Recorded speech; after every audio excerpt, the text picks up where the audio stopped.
হযরত উসমান রাদিয়াল্লাহু তাআলা আনহু তিনি যখন কবরের পাশে দিয়ে যেতেন তখন তিনি সবচাইতে বেশি কান্না করতেন। কবরের পাশ দিয়ে গেলেই হযরত উসমান তার কান্নাকে থামায়া রাখতে পারতেন না, কান্না করতেন। যিনি জীবিত থাকা অবস্থায় রাহমাতুল লিল আলামিনের কাছ থেকে জান্নাতের টিকিট পেয়ে গেছেন, তিনি নিজে বলছেন এই কবরটাকে আমি এত বেশি ভয় পাই। নবীজি বলেছেন এই কবরের মধ্যে যদি কেউ চার্জশিটের মাধ্যমে ধরা পড়ে যায় ওই লোকটা আর বাঁচতে পারবে না, জাহান্নাম তার জন্য অবধারিত। ওয়ামা ইউগনি আনহু মালুহু ইযা তারাদ্দা। আল্লাহ তাআলা বলেন যখন তোমাদের মৃত্যুর সময় এসে যাবে তখন তোমাদের যত ধন সম্পদ থাকুক না কেন ওই সমস্ত ধন সম্পদ এগুলো তোমাদের কোনো কাজে লাগবে না। লাগবে? কোনো কাজে লাগবে না।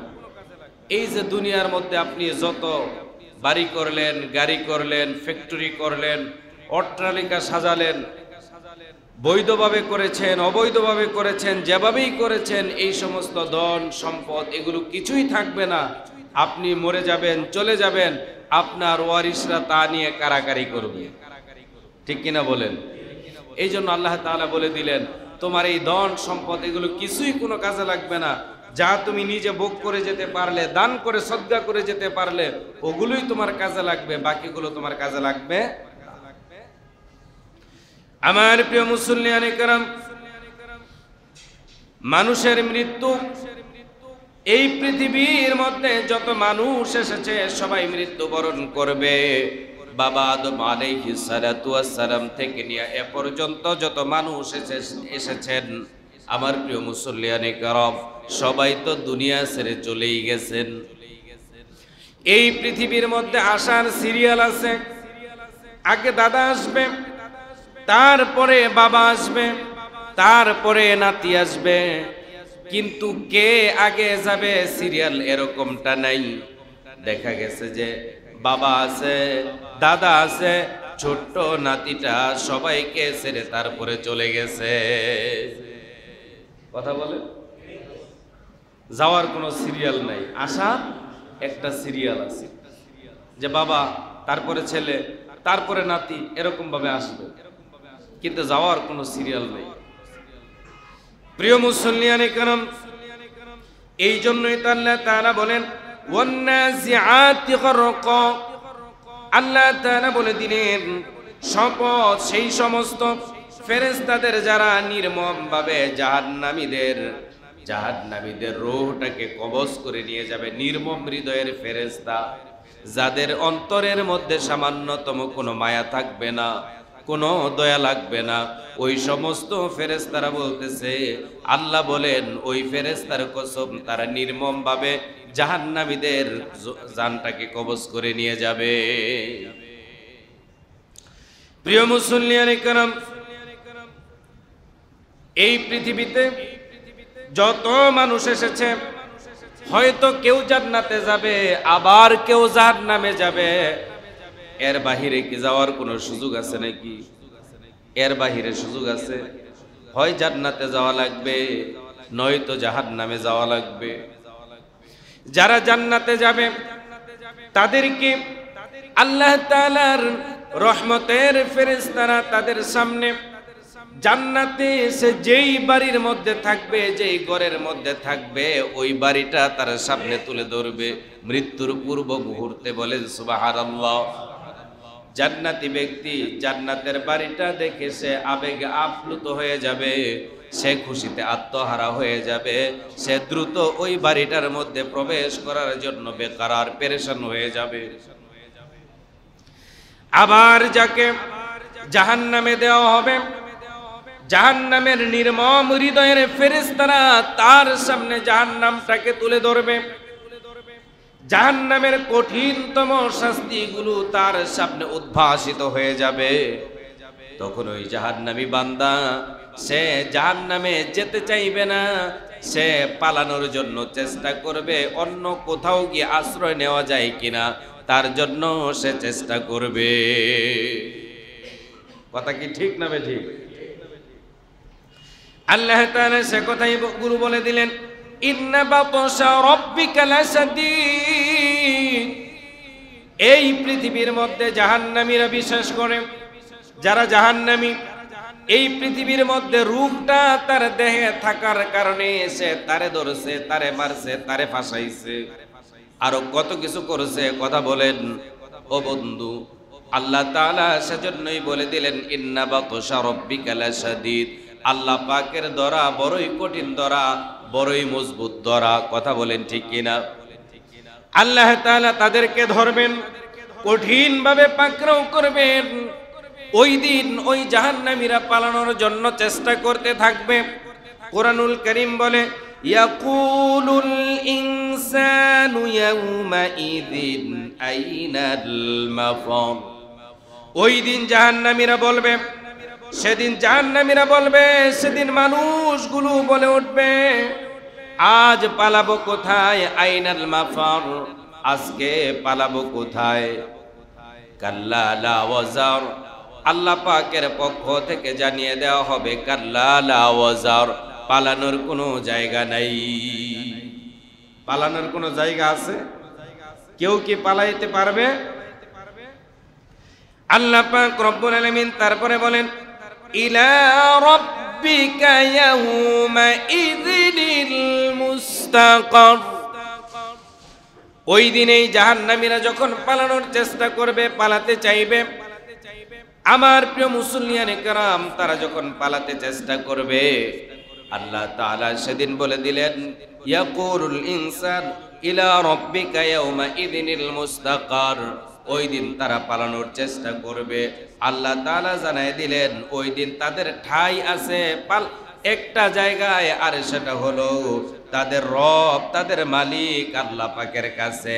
এছাড়া অন্য কোথাও যাওয়ার কোনো সুযোগ নাই।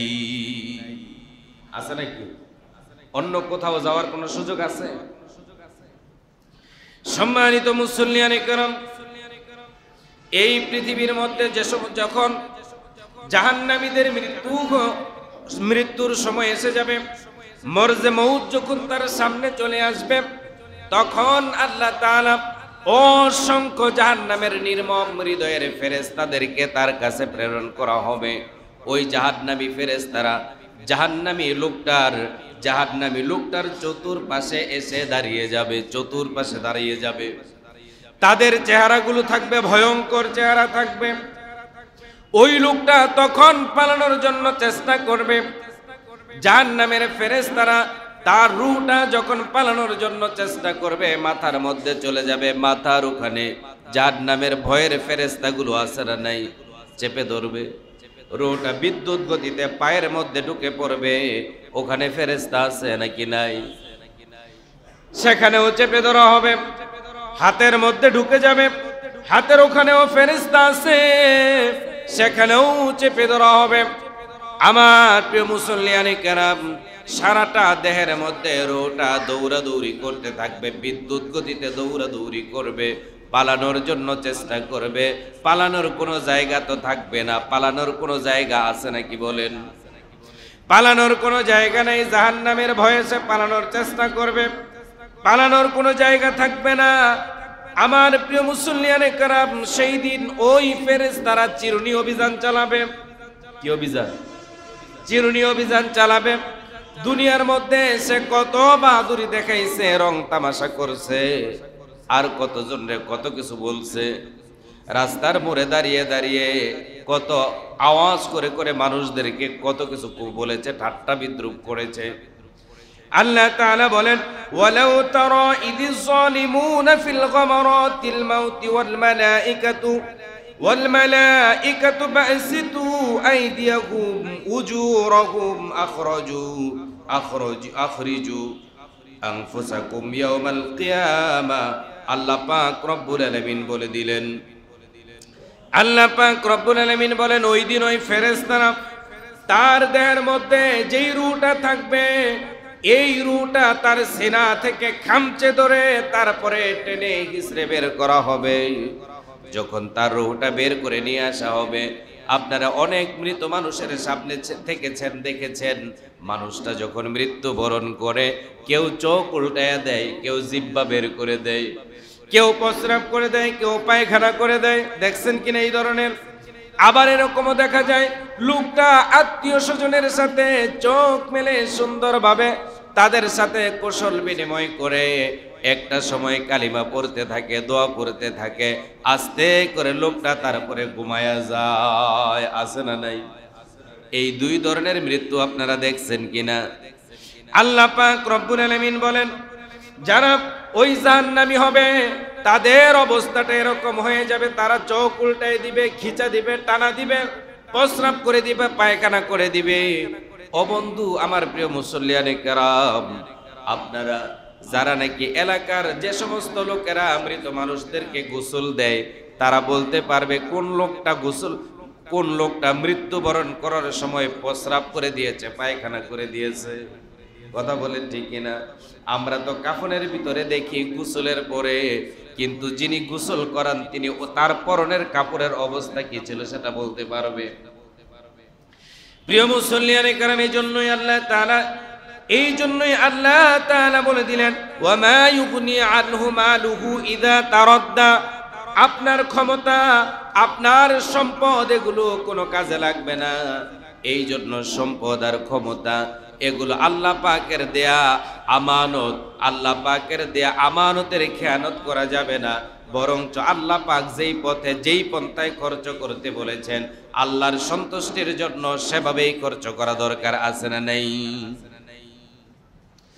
আবার পক্ষান্তরে যখন জান্নাতীদের মৃত্যুর সময় এসে যাবে, জান্নাতীদের মৃত্যুর সময় যখন এসে যাবে তার সম্পর্কে হাদিসের মধ্যে রাসূল বলেছেন, ইন্নাল আবদাল মুমিনা ইযা কানা ফীহি ইনফিতাউ মিনাদ দুনিয়া ওয়া ইকবালিন মিনাল আখিরা নাযালা আলাইহিমুল মালাইকাতুস সামা ফীহিল ওয়ুজু কাআন্না ওয়ুজুহুশ শামস মা হুম মিন আকফালিল জান্নাহ হুনুতুম মিনাল জান্নাহ আও কামা ক্বালা আলাইহিস সালাতু ওয়াস সালাম। আমার প্রিয় নবীজি বলে দিলেন, যখন কোন জান্নাতি বান্দার মৃত্যুর সময় এসে যায় আল্লাহ তাআলা অসংখ্য রহমতের ফেরেশতা তার কাছে পাঠায়। সুবহানাল্লাহ বললেন। আগে পাঠাইছে কি? জাহান্নামের নির্মম হৃদয়ের ফেরেশতা, এবার পাঠালো কি? জান্নাতের ফেরেশতা। আল্লাহ পাক রহমতের ফেরেশতা তার কাছে প্রেরণ করেন। প্রিয় মুসল্লিয়ানে কেরাম, আপনারা দেখেছেন হসপিটালের মধ্যে যদি কোনো অপারেশনের রোগীকে অপারেশন থিয়েটারে নেওয়া হয় তখনই কিন্তু প্রথম বড় ডাক্তার যায় না, সার্জারি যিনি করবেন তিনি যায় না, প্রথমে যায় নার্স, যায় ছোট ডাক্তার, যায় সার্বিক প্রস্তুতি সম্পন্ন করার পরে এবার বড় ডাক্তার যায়। একটু জোরে আওয়াজ করে কথা কোন ঠিক কিনা? তাহলে জান্নাতীদের রূহ কবজ করার জন্য, রূহ নেওয়ার জন্য আল্লাহ তাআলা অসংখ্য রহমতের ফেরেশতা প্রেরণ করবেন। ওই ফেরেশতারা আসার সময় জান্নাত থেকে একটা রুমাল নিয়ে আসবেন, জান্নাতি একটা রুমাল হাতে করে নিয়ে আসবেন। বলেন সুবহানাল্লাহ। জান্নাতি একটা রুমাল নিয়ে আসবেন, সাথে করে জান্নাতি একটা ছোট্ট পেয়ালা নিয়ে আসবেন, একটা বাটি নিয়ে আসবেন। সুবহানাল্লাহ কইতেন না? নবীজি বলেন, সুম্মা ইয়াজলিউল মালাকুল মাউত। প্রস্তুতি সম্পন্ন যখন হয়ে গেল, এবার আসবে মূল ফেরেশতা, আসবে মূল ডাক্তার, আসবে জান কবজ করার মূল ফেরেশতার নামটা কি? একটু জোরে বলেন, তার নাম কি? মালাকুল মউত। এবার মালাকুল মউত চলে আসবে। নবীজি বলেন, সুম্মা ইয়াজলিউল মালাকুল মউত। এবার মালাকুল মউত চলে আসবে।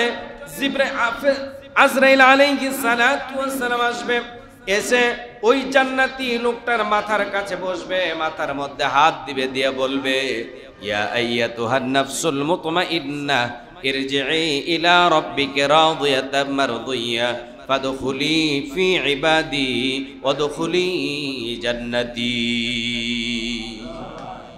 আল্লাহু আকবার বলেন।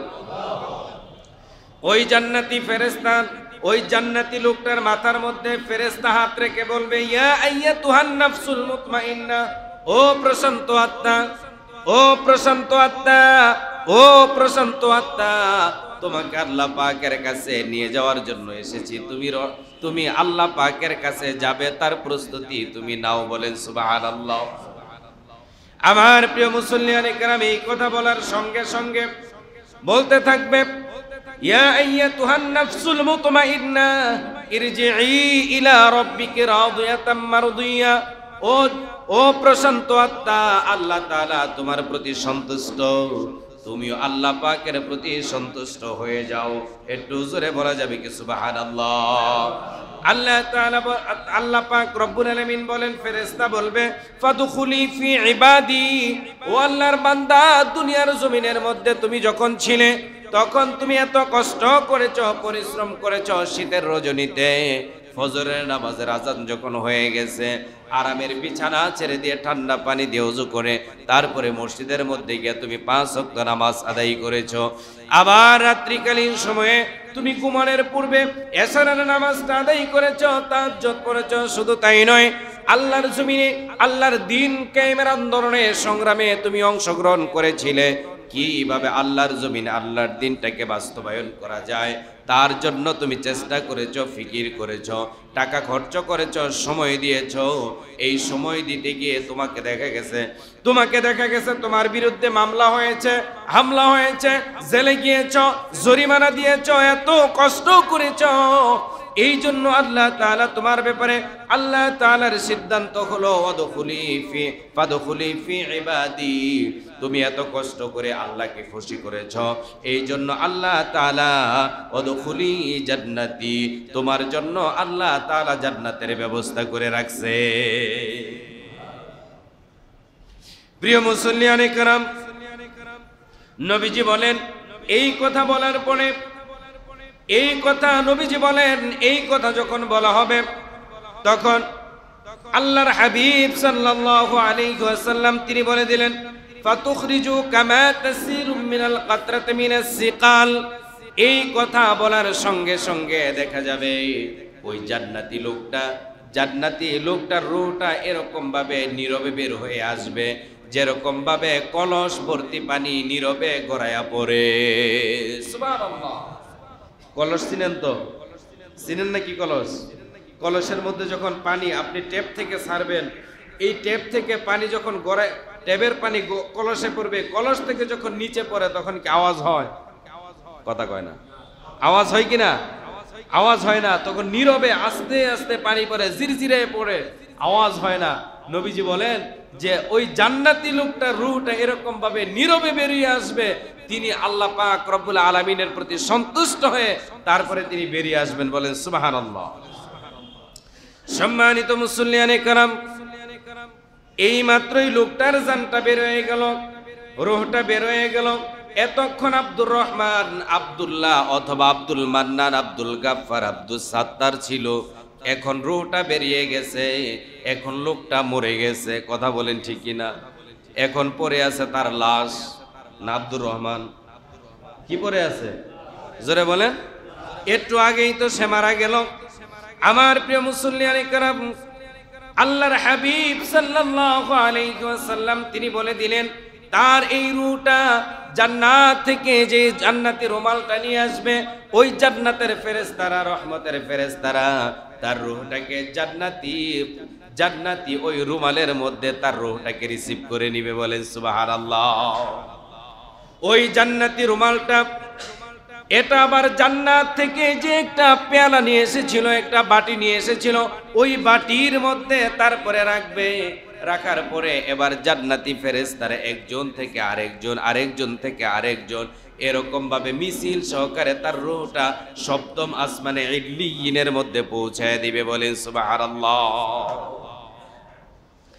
আমার প্রিয় মুসল্লিয়ানে কেরাম, আমার প্রিয় মুসল্লিয়ানে কেরাম, এই জন্য রাসূল সাল্লাল্লাহু আলাইহি ওয়াসাল্লাম বলে দিলেন, ওয়া ইন কুনতুম তারাউনা গায়রা যালিক, তোমরা যারা তার চারপাশে ছিলে, মৃত্যুর সময় তোমরা তার চারপাশে যারা ছিলে, তোমরা দেখেছো লোকটা জিহ্বা উল্টায় দিছে, চোখ উল্টায় দিছে, জিহ্বা বের করে দিয়েছে, পায়খানা করে দিয়েছে, প্রস্রাব করে দিয়েছে। তোমরা যেভাবেই দেখো না কেন, লোকটা যদি জান্নাতি হয়ে থাকে, লোকটা যদি জান্নাতি হয়ে থাকে, হাবিব সাল্লাল্লাহু আলাইহি ওয়াসাল্লাম বলেন তার রূহটা ইল্লিয়িনের মধ্যে পৌঁছায়া দেওয়া হবে। বলেন সুবহানাল্লাহ। অথচ এই লোকটাকে সমাজের মানুষ ভালোবাসতো না, তাকে ঘৃণা করত, গালিগালাজ করত, আছে না নাই? কথা বলেন। এই ধরনের তার সাথে আচরণ করত। লোকটা যদি জান্নাতি হয়, গরিব হয়, অসহায় হয়, তার যদি ভালো বাড়ি নাও থাকে, গাড়ি নাও থাকে, পোশাক যদি ভালো নাও হয়, লোকটা যদি জান্নাতি হয়, তার রূহটা আল্লাহ তাআলা সপ্তম আসমানের মধ্যে নিয়ে যাবেন। বলেন সুবহানাল্লাহ। আর আপনি যত ধনী মানুষই হন না কেন, যত ভালো বাড়ি গাড়ি ফ্যাক্টরি টাকা পয়সা থাকুক না কেন, যদি আপনি জাহান্নামী হয়ে যান বন্ধু, আপনার রূহ আসমানে পৌঁছবে না, আপনার রূহটা জাহান্নামের মধ্যে চলে যাবে। একটু আওয়াজ করে কথা কোন, ঠিক কি ঠিক না? এই জন্য আমাদেরকে সাবধান হওয়া দরকার, আছে না নাই? আমার প্রিয় মুসল্লিয়ানে কেরাম, লোকটা মৃত্যুবরণ করলো, এই মাত্রই মরে গেল। মরে যাওয়ার পরে আপন জনেরা এবার রোনাজারি করবে, কান্নাকাটি করবে। কেউ চলে যাবে বাঁশ কাটার জন্য, কেউ চলে যাবে কবর খোদাই করার জন্য, আবার কেউ চলে যাবে বাজারে কাফনের কাপড় আনার জন্য, গোসলের প্রস্তুতি নেওয়ার জন্য। গোসল করানো হবে, কাফনের কাপড় পরানো হবে, জানাজা হবে, কবরের মধ্যে রেখে আসা হবে। কথা বলেন ঠিক কিনা? কবরের মধ্যে রেখে আসা হবে। আমার প্রিয় মুসল্লিয়ানে কেরাম, কবরের মধ্যে তাকে আবার রেখে দেওয়া হবে। আমার প্রিয় মুসল্লিয়ানে কেরাম, ওই কবরের মধ্যে যখন রাখা হবে, কবরের মধ্যে রাখার পরে আপন জনেরা 40 কদম যখন চলে আসবে, হাদিসের মধ্যে এসেছে, রাসূল বলেন কবরের মধ্যে 2 জন ফেরেশতা প্রবেশ করবে। কয়জন? জোরে বলেন কয়জন? 2 জন ফেরেশতা প্রবেশ করবে। ওই ফেরেশতার কাজ হলো তাদেরকে বসানো, ফায়ুজলিসানিহি, তাকে বসানো। আল্লাহ রাসূল সাল্লাল্লাহু আলাইহি ওয়াসাল্লাম বলেন ফায়াতিহি মালাকান, কবরের মধ্যে 2 জন ফেরেশতা প্রবেশ করবে। ওই 2 জন ফেরেশতা প্রবেশ করে তাদের প্রথম কাজ হলো ফায়ুজলিসানিহি, লোকটাকে আমি আপনি জানাজা পড়ে তারপরে তাকে সুন্দরভাবে শোয়া দিয়ে এসেছিলাম না বসায়া? কিভাবে রেখে আসছেন? কথা কন। লোকটার জবানবন্দি নেওয়া হবে। এই জন্য ফেরেশতার প্রথম কাজ হলো তাকে বসানো। প্রথম কাজ কি? একটু জোরে কোন না, প্রথম কাজ কি? বসানো। তবে যারা নেতা টাইপের লোক ছিল, মসজিদের খতিব ছিল, পীর সাহেব পীর মুরিদি করেছে, এই ধরনের লোক যারা, তাদের জন্য প্লাস্টিকের একটা চেয়ারের ব্যবস্থা করা হবে। হ্যাঁ, কি কর? দুনিয়ার মধ্যে তো অনেক পোষা চেয়ারও বইছে, অনেক গরম দেখাইছে, চেয়ারের গরম। কথা কোন নাকি? এই ধরনের লোক ছিল কিনা? আছে না নাই?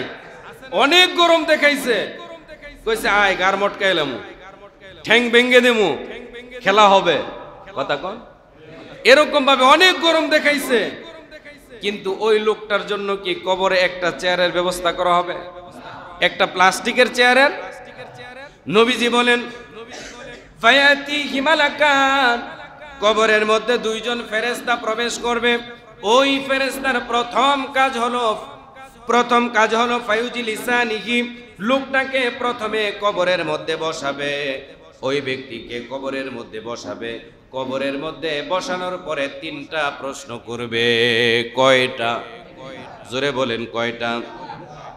ওই লোকটাকে 3টা প্রশ্ন করা হবে। লোকটাকে প্রশ্ন এই জন্য করা হবে, বাবা আদম থেকে নিয়ে আমি এখন থেকে নিয়ে কিয়ামত পর্যন্ত যত মানুষ এই পৃথিবীর মধ্যে আসবেন, এসেছেন, আসবেন, আছে, সকলকে আল্লাহ তাআলা রূহের জগতে একসাথে আমরা সকলে সেখানে ছিলাম কিনা? একসাথে ছিলাম। সেই দিন আল্লাহ তাআলা আমাদেরকে প্রশ্ন করেছিলেন আলাস্তু বিরাব্বিকুম, আমি কি তোমাদের রব নই? সেই দিন আমরা সকলে এক বাক্যে জবাব দিয়েছিলাম ক্বালু বালা, নিশ্চয় আপনি আমাদের রব। এই কথা সেই দিন রূহের জগতে আমরা জবাব দিয়েছিলাম কিনা? দিছেন কিনা? রূহের জগতে আমরা সবাই বলেছিলাম ক্বালু বালা, নিশ্চয় আপনি আমাদের রব। যদিও আবার এই দুনিয়ার মধ্যে এসে নিজেকেই কেউ কেউ দাবি করে বসে বলেছে আনা রব্বুকুমুল আলা, আমি হলাম সবচাইতে বড় খোদা। আছে না নাই? কথা বলেন, কথা বলেন। অথচ রূহের জগতে সকলেই বলে এসেছিল ক্বালু বালা, নিশ্চয় আপনি আমাদের রব। তাহলে বোঝা গেল আমার প্রিয় মুসল্লিয়ানে কেরাম, রূহের জগতে রব। দুনিয়াতে আসার পরে রব, কবরে যাওয়ার পরেও রব, তাহলে সব জায়গায় রব আছে না নাই? আছে না নাই? সব জায়গার মধ্যে রব আছে। আমি আপনি রুহের জগতে আল্লাহকে রব বলে স্বীকৃতি দিয়ে দুনিয়ার মধ্যে আসলাম। দুনিয়ার মধ্যে আসার পরে আমি আপনি কি সেই রবের আইন মানলাম কিনা, সেই রবের নিয়ম নীতি কি আমরা অনুসরণ করলাম কিনা? এই জন্য আল্লাহ তাআলা তিনটা প্রশ্ন করে আমাদেরকে যাচাই করবেন, সত্যায়িত করবেন আসলে আমরা আল্লাহকে রব হিসাবে মানছি কি মানছি না। সুবহানাল্লাহ কোন? পরীক্ষা আছে না নাই? এই জন্য আল্লাহ তাআলা প্রথমে প্রশ্ন করবেন, আল্লাহ তাআলা প্রশ্ন করবেন, ফায়াকুলান লাহু মার রাব্বুক, ও আল্লাহর বান্দা বলো তো দেখি তোমার রব কে? আপনারা বলেন আমাদের রব কে?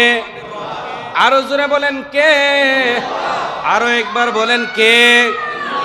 তাহলে আল্লাহ তাআলা আমাদেরকে, আল্লাহ পাকের ফেরেশতারা সেই দিন আমাদেরকে প্রশ্ন করবেন, ফায়াকুলানা লাহু মার রাব্বুক, ও আল্লাহর বান্দা বলো তো দেখি তোমার রব কে? আমরা তো এখন বললাম রব হলেন আল্লাহ। রব কে? এখন তো আমরা বলেছি, এইভাবে কি কবরের মধ্যে গিয়া বলা যাবে? কথা বলেন, এইভাবে কি গিয়া বলতে পারবেন? এখন তো বলে ফেলেছেন, কবরের মধ্যে গিয়া কি এইভাবে বলা যাবে নাকি? প্রিয় মুসল্লিয়ানে কেরাম, দুনিয়ার একটা নিজাম হলো, একটা নিয়ম হলো, যদি কারো কোনো পরীক্ষার প্রশ্নপত্র ফাঁস হয়ে যায় তাহলে প্রশ্নপত্র নতুন করে তৈরি করে তারপরে পরীক্ষা নেওয়া। কথা বলেন, নতুন করে প্রশ্নপত্র তৈরি করে পরীক্ষা নেওয়া। কিন্তু কবরের মধ্যে আল্লাহ তাআলা আমাদেরকে যে প্রশ্ন করবেন তিনটা, এই তিনটা প্রশ্ন আল্লাহ তাআলা ফাঁস করে দিলেন হাজার হাজার বছর আগেই। বলেন সুবহানাল্লাহ। হাজার হাজার বছর আগেই আল্লাহ তাআলা এই প্রশ্ন ফাঁস করে দিলেন। দুনিয়ার নিয়ম হলো, আপনার পরীক্ষা প্রশ্নপত্র যদি আপনি হাতে পেয়ে যান, ফাঁস হয়ে যায়, তাহলে আপনি পড়াশোনা করে, লেখাপড়া করে, মুখস্থ করে তারপরে পরীক্ষার হলে গিয়ে আপনি খাতার মধ্যে লিখতে পারবেন। কিন্তু কবরের যে প্রশ্নপত্র ফাঁস হয়ে গেল, এগুলো মুখস্থ করে সেখানে গিয়ে কি লেখা যাবে বা অ্যানসার দেওয়া যাবে? দিতে পারবেন? মুসল্লিয়ানে কেরাম, তাহলে ভালো করে বুঝেন, আপনি যদি কবরের এই তিনটা প্রশ্নের জবাব যদি আপনি দিতে চান, তাহলে আল্লাহ পাকের আইন মানা লাগবে, আল্লাহ পাকের অস্তিত্ব মানা লাগবে, আল্লাহ পাকের গুণ মানা লাগবে, আল্লাহ পাকের ক্ষমতাও মানা লাগবে। কথা বলেন ঠিক কিনা? আল্লাহ পাক রব্বুল আলামিনের সমস্ত বিধানগুলো আপনাকে মেনে নিতে হবে। আপনি মুখস্থ করে সেখানে গিয়ে জবাব দিতে পারবেন না। আপনি যদি আল্লাহ পাকের আইন কানুন নিয়ম নীতি সবকিছু যদি আপনি মেনে নেন, তাহলে যখন ফেরেশতারা প্রশ্ন করবে তখন অটোমেটিক আপনার মুখ দিয়ে বেরিয়ে আসবে রব্বি আল্লাহ। আরো জোরে বলেন না সুবহানাল্লাহ? আরো জোরে বলেন সুবহানাল্লাহ। 2 নাম্বার প্রশ্ন করা হবে, ওমা দীনু, তোমার দিন কি, তোমার ধর্ম কি? আমাদের ধর্মের নাম কি? জোরে বলেন, আমাদের ধর্মের নাম কি? এই জন্যই তো আল্লাহ তাআলা বলে দিলেন, উদখুলু ফিস সিলমি কাফা, তোমরা পরিপূর্ণ ইসলামে প্রবেশ করো। আল্লাহ তাআলা অন্যত্র আবার বলে দিলেন, তোমরা পরিপূর্ণভাবে আত্মসমর্পণ না করে তোমরা মৃত্যুবরণ করো না। তার মানে মৃত্যু কখন হবে আমরা জানি না, সব সময় আমাদেরকে রেডি থাকতে হবে মৃত্যুর জন্য। তার মানে হলো আমাদেরকে সব সময় আত্মসমর্পণকারী হিসেবেই থাকা লাগবে। কথা বলেন ঠিক কিনা? প্রিয় মুসল্লিয়ানে কেরাম, 3 নাম্বার প্রশ্ন করা হবে, মা কুনতা তাকুলু ফি হাদার রাজুল, রাহমাতুল লিল আলামিনের আকৃতি তার সামনে উপস্থাপন করা হবে, অথবা প্রিয় নবীজিকে সরাসরি দেখানো হবে, দেখিয়ে বলা হবে, মা কুনতা তাকুলু ফি হাদার রাজুল, এই ব্যক্তি সম্পর্কে তোমার ধারণা কি, এই ব্যক্তির পরিচয় কি? লোকটা যদি জান্নাতি হয়, রাসূলের আদর্শের সৈনিক যদি হয়ে থাকে, তাহলে লোকটা সেদিন বলে দিবে, হাদা নবিয়ুনা মুহাম্মাদুর রাসূলুল্লাহ সাল্লাল্লাহু আলাইহি ওয়াসাল্লাম। আর লোকটা যদি ইমানদার না হয়, জাহান্নামী হয়, বেঈমান হয়, মুনাফিক হয়, ওই দিন ওই ব্যক্তি কোনো জবাব দিতে পারবে না, শুধু বলবে লা আদ্রি, লা আদ্রি, আমি কিছুই জানি না, কিছুই জানি না, আমি কিচ্ছু জানি না, এই কথা বলতে থাকবে। একটু আওয়াজ করে কথা কোন, ঠিক কি ঠিক না? আমার প্রিয় মুসল্লিয়ানে কেরাম, আপনারা হযরত উসমান রাদিয়াল্লাহু তাআলা আনহুর নাম শুনেছেন। হযরত উসমান রাদিয়াল্লাহু তাআলা আনহু তিনি যখন কবরের পাশে দিয়ে যেতেন তখন তিনি সবচাইতে বেশি কান্না করতেন। কবরের পাশ দিয়ে গেলেই হযরত উসমান তার কান্নাকে থামায়া রাখতে পারতেন না, কান্না করতেন। সাহাবায়ে কেরাম বলতেন, ভাই উসমান, তুমি রাহমাতুল লিল আলামিন, তিনি যখন বয়ান করেন, উপদেশ দেন, তখন তোমাকে এত বেশি কাঁদতে দেখি না যত বেশি তুমি কবরের পাশে এসে কাঁদো, কারণটা কি? হযরত উসমান রাদিয়াল্লাহু তাআলা আনহু তিনি বলেন, হযরত উসমান তিনি তাদের প্রশ্নের জবাবে বলে দেন, এই নবীজি বলেছেন এই কবরটা হলো পরকালীন জীবনের প্রথম ইমিগ্রেশন কাউন্টার, এটাই হলো প্রথম স্টেশন। এখানে যদি কেউ চার্জশিট পেয়ে যায় তাহলে ধরা খেয়ে যাবে, আর যদি কেউ চার্জশিট থেকে মুক্ত হয়ে যায় তাহলে লোকটা বেঁচে যাবে, জান্নাতে চলে যাবে, আর যদি এখানে ধরা পড়ে যায় তাহলে লোকটা জাহান্নামে যাবে। এই জন্য কবরের পাশে আসলে আমার ভয় লাগে, না জানি আমাকে এই কবর আটকিয়ে দেয়। কথা বলেন ঠিক কিনা? প্রিয় মুসল্লিয়ানে কেরাম, যেই সাহাবী রাহমাতুল লিল আলামিন, যার কাছে দুইটা কন্যা বিয়ে দিয়েছেন, জিন্নুরাইন, যাকে নাকি বলা হয়েছে নুরাইন, দুই নূরের অধিকারী, যিনি জীবিত থাকা অবস্থায় রাহমাতুল লিল আলামিনের কাছ থেকে জান্নাতের টিকিট পেয়ে গেছেন, তিনি নিজে বলছেন এই কবরটাকে আমি এত বেশি ভয় পাই। নবীজি বলেছেন এই কবরের মধ্যে যদি কেউ চার্জশিটের মাধ্যমে ধরা পড়ে যায় ওই লোকটা আর বাঁচতে পারবে না, জাহান্নাম তার জন্য অবধারিত। তিনি কাঁদতেছেন জাহান্নামের ভয়ে আর এই কবরের আযাবের ভয়ে। প্রিয় মুসল্লিয়ানে কেরাম, আমাদেরকে কি এরকম ভাবে কেউ জান্নাতের টিকিট দিয়েছে নাকি? জান্নাতের গ্যারান্টি কি আমরা পেয়েছি নাকি? যদি না পেয়ে থাকি তাহলে এই কবরটাকে আমাদের ভয় করা দরকার আছে নাকি নাই? তাহলে এই কবরটাকে আমাদের ভয় করা লাগবে, এই কবরের শাস্তিকে আমাদের ভয় করা লাগবে। কবরে যাওয়ার জন্য আমাদেরকে সব সময় প্রস্তুতি নিয়ে রাখা দরকার আছে কি নাই? প্রিয় মুসল্লিয়ানে কেরাম, আমার প্রিয় মুসল্লিয়ানে কেরাম, এই জন্য হাদিস শরীফের মধ্যে এসেছে, হাদিস শরীফ হতে শিখেছি, রাসূল বলে দিয়েছেন যেই কবরে যাওয়ার আগে আমাদেরকে প্রস্তুতি নিয়ে রাখা লাগবে, যাতে করে এই কবরের মধ্যে গেলে তারপরে আমরা সাথে সাথে কবর থেকে ছাড়পত্র নিয়ে আমরা জান্নাতে যেতে পারি। আল্লাহ যেন কবুল করেন, বলেন আমিন। আরো জোরে বলেন আমিন। তবে আমরা যেই ধরনের আমল করি এই আমল দিয়া, কথা বলেন, এই আমল দিয়া কি পার পাওয়া সম্ভব? চায়ের দোকান তো গরম সব সময় থাকে, একদল লোক আছে না চায়ের দোকান সব সময় গরম রাখে, রাস্তার মোড়ে মোড়ে বসে বসে, মাশাআল্লাহ। বন্ধুগণ, এই জন্য এগুলো ছেড়ে দিতে হবে। যত রকমের অন্যায় আছে, অশ্লীলতা আছে, গীবত, পরনিন্দা, শিকায়েত, এগুলো যা আছে সব বাদ দিতে হবে। একমাত্র আল্লাহকে এবং তার আল্লাহ পাক রব্বুল আলামিনের জাহান্নামের শাস্তিকে ভয় করা লাগবে। আমার প্রিয় মুসল্লিয়ানে কেরাম, আল্লাহ তাআলা বলেন, আল্লাযী খালাকাল মাউতা ওয়াল হায়াতা লিয়াবলুয়াকুম আইয়ুকুম আহসানু আমালা ওয়া হুয়াল আজিজুল গফুর। আল্লাহ তাআলা বলেন, মৃত্যু এবং জন্ম সৃষ্টি করেছেন যিনি, তিনি কে?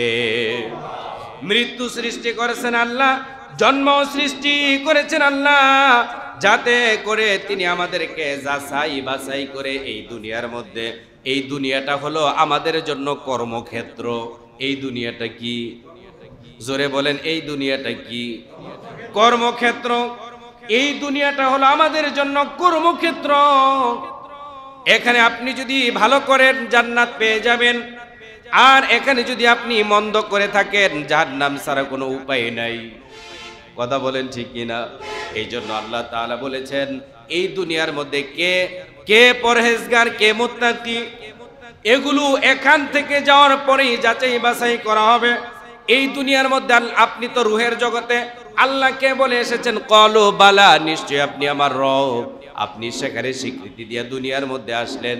দুনিয়ার মধ্যে আসার পরে দলের মায়ায়, নেতার মায়ায়, সম্পদের মায়ায়, ক্ষমতার মায়ায় আপনি কি আল্লাহকে ভুলে গেলেন কিনা? আল্লাহর সাথে আপনি রুহের জগতে যে ওয়াদা করেছিলেন সেই ওয়াদা আপনি ভুলে গেলেন কিনা? এই জন্য আমি এবং আপনি মৃত্যুবরণ করলে পরে সাথে সাথে কবরের মধ্যে যাওয়ার পরেই দুইজন ফেরেশতা আমার এবং আপনাকে প্রত্যেককেই সেখানে জিজ্ঞাসিত করা হবে। একটু আওয়াজ করে কথা কোন, ঠিক কি ঠিক না? সেখানে আমার প্রিয় মুসল্লিয়ানে কেরাম, এই জন্যই তো আল্লাহ তাআলা বলে দিলেন, ইয়া আইয়ুহান নাসু তাকু রাব্বাকুম ইন্না জালজালাতাস সাআতি শাইউন আযীম। আল্লাহ পাক রব্বুল আলামিন বলে দিলেন, ও মানুষেরা, ইয়া আইয়ুহান নাসু তাকু রাব্বাকুম, হে মানুষ সম্প্রদায়, হে মানুষেরা, তোমরা একমাত্র আল্লাহকে ভয় করো। আমরা ভয় করব কাকে? জোরে বলেন তো, আমরা কাকে ভয় করব? আমরা একমাত্র আল্লাহকে ভয় করব না নেতাকে? এরকম ভাবে প্রশাসনের লোক আছে যারা, তাদেরকে কথা বলেন। অথচ এই মসজিদের মধ্যে এই মিম্বরে বসে আমি যখন হক কথা বলেছি, আমাকে বলা হয়েছে আমাদেরকে বিভিন্ন জায়গায় জবাবদিহি করা লাগে। এই জন্য এই কথাগুলো পাশ কেটে কেটে যাতে করে আমি বলি। কথা বলেন ঠিক কি ঠিক না? বলা হয়েছে কিনা? আমাকে অনেকবার বলা হয়েছে, আমাকে সাবধান করা হয়েছিল যে আমাদেরকে জবাব দিতে হয়, ঊর্ধ্বতন কর্তৃপক্ষকে জবাব দিতে হয়। প্রিয় মুসল্লিয়ানে কেরাম, আমার প্রিয় মুসল্লিয়ানে কেরাম, আপনি তো আপনার ঊর্ধ্বতন কর্তৃপক্ষকে, আপনার দলীয় নেতা নেত্রীদেরকে জবাব দিবেন, কিন্তু এই মিম্বারের খতিব আল্লাহ তাআলা আমাকে বানিয়েছেন যতদিন আছি, আমি যদি কোনো কথা গোপনে রেখে যাই তাহলে আমার জবাব দেওয়া লাগবে কোন জায়গায়? কার কাছে? তাহলে আপনার নেতা বড় না আমার আল্লাহ বড়? আপনার নেতার চাপ, দলীয় চাপ বেশি না আমার আল্লাহর চাপটা বেশি? এই জন্য কোনো মুমিন, কোনো খতিব, কোনো ইমানদার লোক দলকে ভয় করতে পারে না। তার দলকে না, তার নেতাকে না, তার ক্ষমতাকে না, সবাই ভয় করবে কাকে? আল্লাহ তাআলা সেই কথাটাই বলে দিলেন, ইয়া আইয়ুহান নাসু তাকু রাব্বাকুম, হে মুমিনরা, তোমরা, হে মানুষেরা, তোমরা একমাত্র তোমাদের রবকে ভয় করো। আল্লাহ তাআলা আবার বলে দিলেন, আফা গায়রা দীনিল্লাহি ইয়াবগুন ওয়া লাহু আসলামা মান ফিস সামাওয়াতি ওয়াল আরদি তাওআন ওয়া কারহা ওয়া ইলাইহি ইরজাউন। আল্লাহ তাআলা আমাদেরকে বলে দিলেন, আফা গায়রা দীনিল্লাহি ইয়াবগুন, আল্লাহ তাআলার বিধানকে বাদ দিয়ে, আল্লাহ পাকের আইনকে বাদ দিয়ে, আল্লাহ পাকের দেওয়া সংবিধানকে বাদ দিয়ে তোমরা কি অন্য কোন জীবন ব্যবস্থা তালাশ করো নাকি? অথচ আকাশে যা আছে, জমিনে যা আছে, ইচ্ছাই হোক কারণ ইচ্ছাই হোক, সবাই হুকুম মানে কার? একটু জোরে বলেন তো, সবাই হুকুম মানে কার? তাহলে আমাদের হুকুম মানা লাগবে কার? দলের, নেতার, প্রশাসনের হুকুম মানবো কার? একটু জোরে বলেন তো, আমরা হুকুম মানবো কার? আল্লাহ পাকের হুকুম যদি আমি আপনি মানি, প্রিয় মুসল্লিয়ানে কেরাম, তাহলে কবরের মধ্যে সেখানে গিয়ে যখন আমাদেরকে প্রশ্ন করা হবে, ফায়াকুলানে লাহু মার রব্বুক, ও আল্লাহর বান্দা বলো তো তোমার রবকে। সেই দিন আমরা যদি আল্লাহ পাকের হুকুম মানি, আল্লাহকে ভয় করি, তাহলে সেখানে আমরা জবাব দিয়ে দিতে পারবো যে রব্বি আল্লাহ। কথা বলেন ঠিক কিনা? আমার প্রিয় মুসল্লিয়ানে কেরাম, আমার প্রিয় মুসল্লিয়ানে কেরাম, এই পৃথিবীর মধ্যে আমাদেরকে, আমার প্রিয় মুসল্লিয়ানে কেরাম, শুধু আল্লাহ পাক রব্বুল আলামিন আছেন এটা মানলেই হবে না। আল্লাহ পাকের অস্তিত্ব মানা লাগবে, আল্লাহ পাকের গুণ মানা লাগবে, আল্লাহ পাকের ক্ষমতা মানা লাগবে, আল্লাহ পাকের আইনও মানা দরকার আছে না নাই? 5টা মিনিট বেশি গেলে সমস্যা হবে? বিরক্ত হচ্ছেন? আমার প্রিয় মুসল্লিয়ানে কেরাম, তাহলে আল্লাহ পাকের অস্তিত্ব মানা লাগবে। আল্লাহ আছে না নাই? জোরে বলেন তো, আছে না নাই? আল্লাহ যে একজন আছে, এটা মক্কার কাফের, বেঈমান, ইহুদি, নাসারা কাফেরদেরকে আপনারা জিজ্ঞাসা করে দেখবেন, তারাও বলবে আল্লাহ একজন আছে। কথা বলেন ঠিক কিনা? আল্লাহ তাআলা বলে দিলেন, ওয়ালা ইন সাআলতাহুম মান খালাকাস সামাওয়াতি ওয়াল আরদ, আকাশ আর জমিনের মালিক একজন আছে, তিনি হলেন আল্লাহ। তিনি কে? আপনি যদি একজন কাফের, ইহুদি, নাসারা, হিন্দু, পত্তলিক তাদেরকেও জিজ্ঞাসা করেন আসমান আর জমিন কে বানাইছে, সকলে এক বাক্যে বলে দিবে আল্লাহ বানাইছে। কথা বলেন ঠিক কিনা? না বলবে আমাদের দুর্গা বানাইছে, আমাদের কালী বানাইছে, এরকম বলবে নাকি? জোরে বলেন। এরকম কেউ বলবে না, সবাই বলবে আসমান আর জমিন আল্লাহ বানাইছে। আমার প্রিয় মুসল্লিয়ানে কেরাম, তাহলে মক্কার কাফের বেঈমান তারাও কিন্তু এটা স্বীকার করে নিয়েছে যে আল্লাহ তাআলা আসমান আর জমিন বানাইছে। তার একটা প্রমাণ আপনাদের সামনে উপস্থাপন করব, সেটা হলো এই রাহমাতুল লিল আলামিন এই পৃথিবীর মধ্যে এখনো আসেন নাই।